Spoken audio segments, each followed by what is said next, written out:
sleepyhead, you've been resting for a while. I thought that you were dead when you washed up on my isle. Hello, everyone. I apologize for the lack of camera.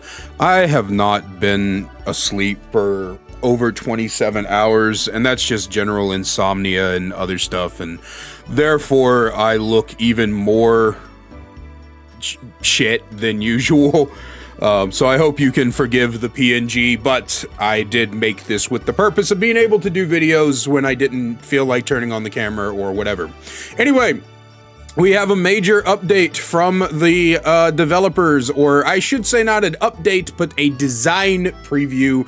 This goes back to the developers promising more transparency and letting us know what is coming before they waste dev time on doing something so that we can hopefully stop them before we have another Xenomorph or Twins rework. What's the word I'm looking for? Episode? Expedition? I don't know. Anyway, design preview this time around is for the Skull Merchant, which has been on everybody's mind because at this point, the Skull Merchant might just be the most reworked character in Dead by Daylight outside of Freddy, right? Like, I think they're actually neck and neck now. Like, this is going to be Skull Merchant. This isn't Skull Merchant 3.0. I want y'all guys to understand. This is Skull Merchant 4.0. We started with Chess Merchant, then we got the second version, which I honestly think was perfectly fine and most people just completely overblew. Then we got the gutter tier crap that she currently is, and so this is a preview for Skull Merchant 4.0, where I guess they're hoping to solve all the issues that anybody's ever had with her. So let's take a look and see what they have to say. And hopefully we'll hopefully we can stick with it this time.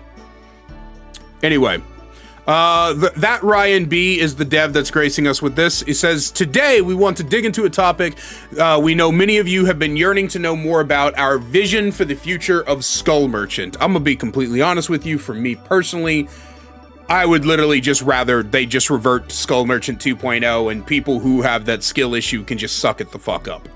Anyway, reevaluating the Skull Merchant. We know the Skull Merchant is a divisive killer who, regardless of her performance in a trial, carries a lot of history and strong feelings among players. And that's kind of like the big issue, like overshooting all of this with the Skull Merchant, is her first iteration was uninteractive and frustrating to play against, and therefore every single iteration of her will be uninteractive and frustrating to play against. I saw this TikTok literally last night. I believe Zerbs posted it, where he saw a hacker inside of his game on his team. He was the survivor. There was a hacker on his team, and the killer happened to be a Skull Merchant 3.0 to be precise.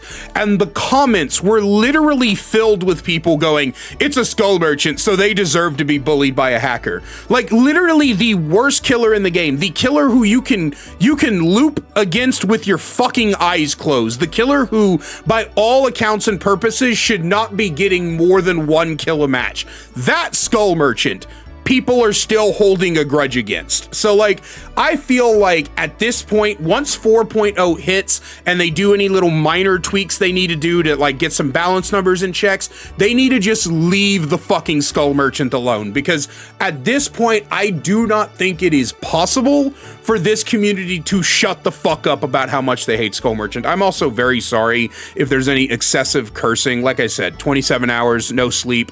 I'm kind of more irritable than I normally am. Anyway, many players feel she's not fun to play against and her kit is exceedingly complex. It's not, especially not now, but okay. This scares away potential killers from trying her and makes it difficult for survivors to consider counterplay without dedicated research. Or we could just put a couple sentences in the game that say, stand still to not get scanned, crouch to not get scanned, hack unattended drones. Boom, bada bing, bada beam, you're done. Anyway, as we look to reworking Skull Merchant, our aim is to strike a balance between being fun to play as and against. That is almost impossible. Preserve the intel focus of her kit while making it intuitive to understand for both sides. This is something I've been saying for a while, is that they should go back to the information part of the Skull Merchant. I don't think the Skull Merchant ever really needed anything more than, say, undetectable and a haste boost.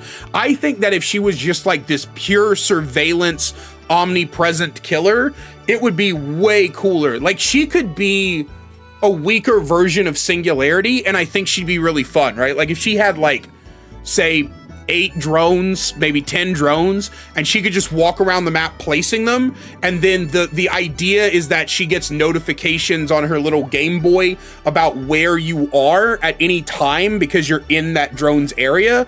I think that would be kind of fucking cool. She'd be like this anti-rat killer, right? Where her whole power is about sneaking up on you and, well, hunting you like her fucking Lauren.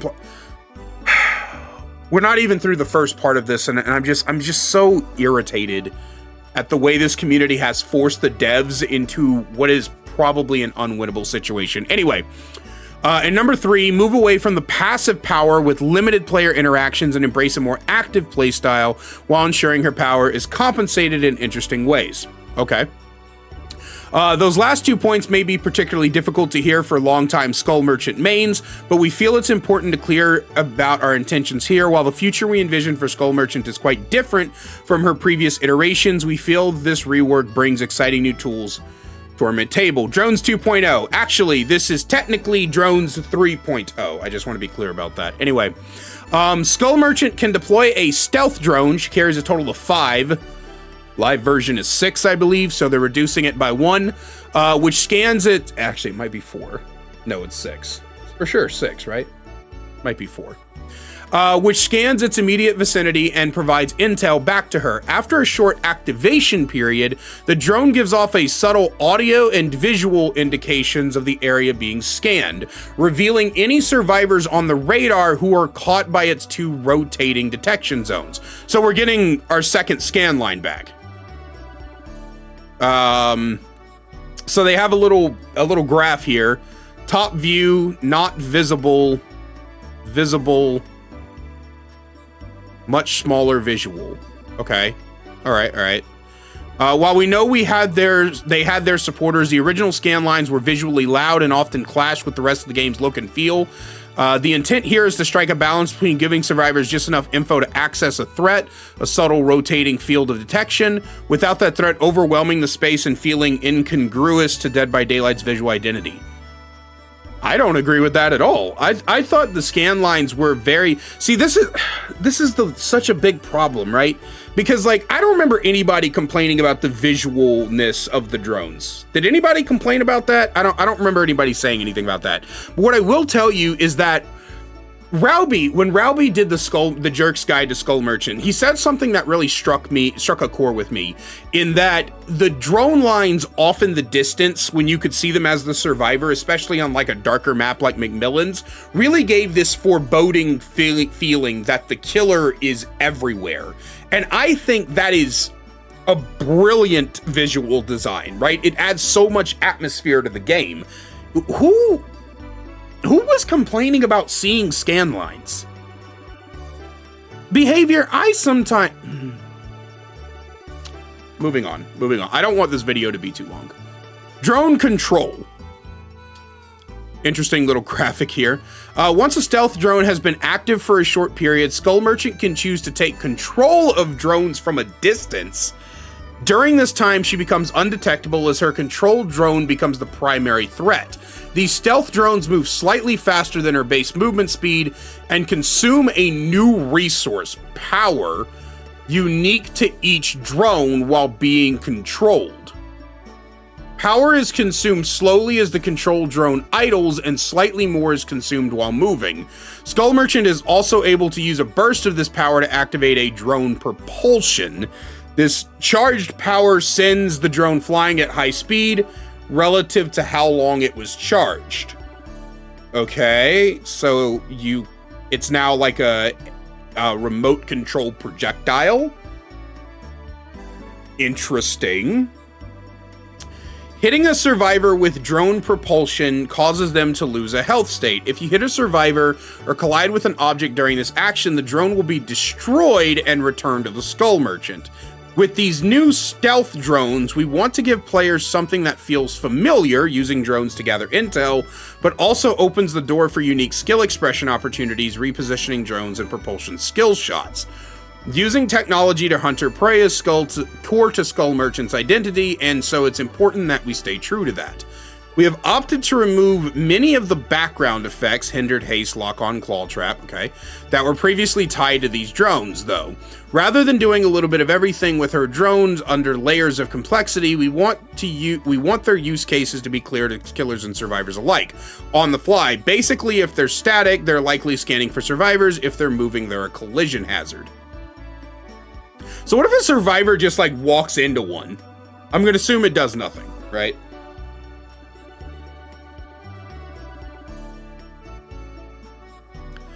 Drone hacking. Like drones themselves, drone hacking returns with a greater degree of risk and reward. Like before, drones can be disabled by survivors inputting a series of button presses while close. Just a side note, I do fully and firmly believe that those skill checks that you do with drones should be how you do Jins, but that's just me. If a drone is disabled, Skull Merchant's aura is revealed. Okay. To that survivor, providing useful intel. If the hack is failed, they are revealed by Killer Instinct and are prevented from attempting another hack for a short period.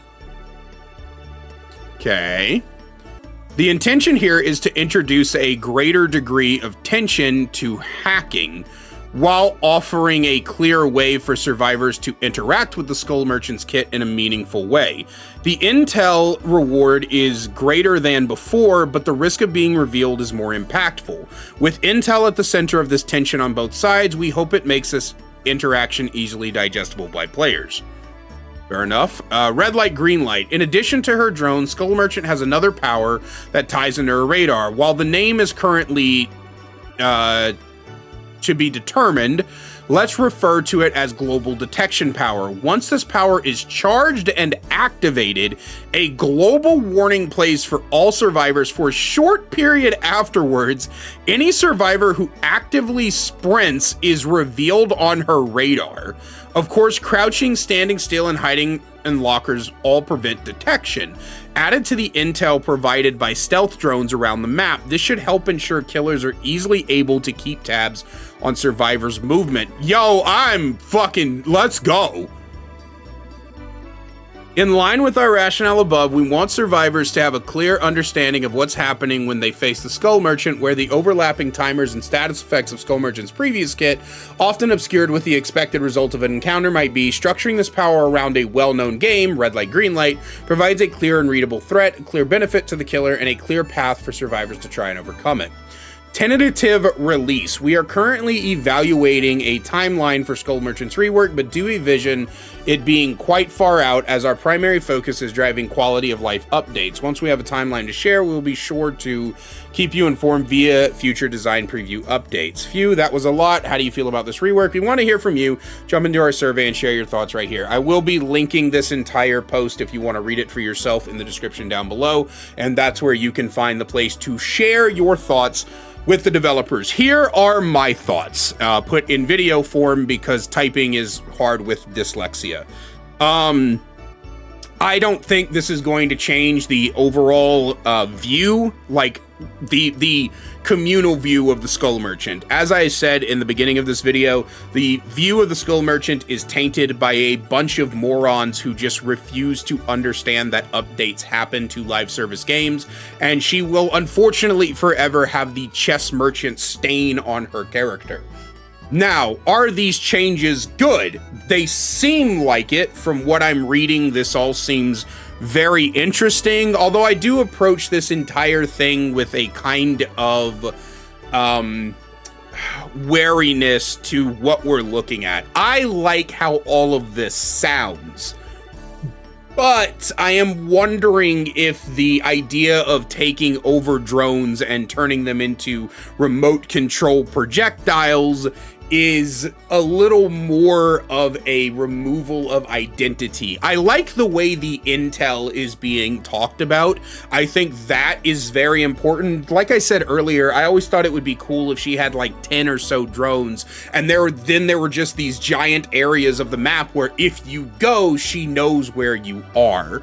And you could put like undetectable or something on that. But overall, this looks like it's going to be fine. I'm just concerned about her identity and what her identity is as a killer. I'm gonna wait to hear from prominent Skull Merchant mains like Pixel Bush before I like fully dive into what I think this is going to be, because at the end of the day, I'm not a Skull Merchant main. I occasionally play her for the lulz, basically, or I did before they fucking gutted her at the guillotine.